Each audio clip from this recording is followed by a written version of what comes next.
Unfortunately, just as we reach a second fence at a distance of 25 meters from the boy, we're stopped from going any further. So it is here we start recording. By the end of our first day, Ram has not moved a muscle since we began filming 8 hours previously. If you wanted to prove that he really wasn't taking any fluid at all, you would have to film continually. Same way, maybe he has done that. American scientists tested the theory in 1982.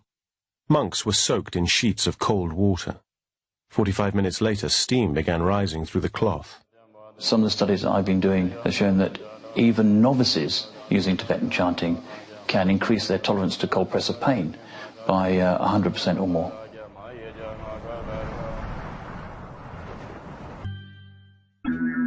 Ram Bonjan has been sitting under a tree in the jungle of southern Nepal, his supporters claim without food or water, for 10 months. 48 hours ago, we started filming continuously, day and night. Just what should his body be going through? By day 3, you stop producing urine. The person's blood pressure will fall because there's not enough fluid in the system to maintain the circulation. His cheeks would really start to get hollow. Your skin is going to get rough and it would crack more easily, it would bleed more easily, especially if someone is sitting in the environment and not really protected from the elements, the rain and the sun and the cold weather. Ram still looks exactly the same. We've not witnessed him move, eat or drink anything since our arrival. But strangely, we've seen him sweating profusely, an indication he's practicing tumo, an ancient form of meditation. Could this yogic technique explain how he is managing to survive and stay so healthy? Through the power of his mind, he's been successful in physically lowering his whole metabolic state, so therefore his requirements are all Prophet. Eventually, we are allowed to film, but under close inspection from the committee. We reset our cameras to record the next 4 days and nights, the length of time it takes for a human to die without fluid. This is the only way we can prove if he is genuine or not.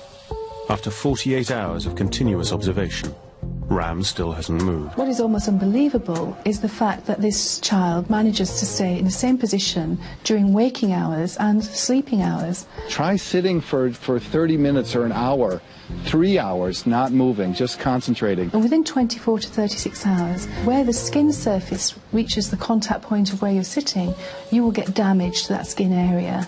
And the formation of what we know in the Western world is called a pressure sore. It is the most challenging thing he's doing it. Incredible. A few hours later, he begins fidgeting and jerking. What you probably notice if you scrutinise your footage very carefully is that there are very small changes. What he's actually doing is shifting balance maybe from one buttock to another to relieve pressure points and allow blood flow back to that tissue.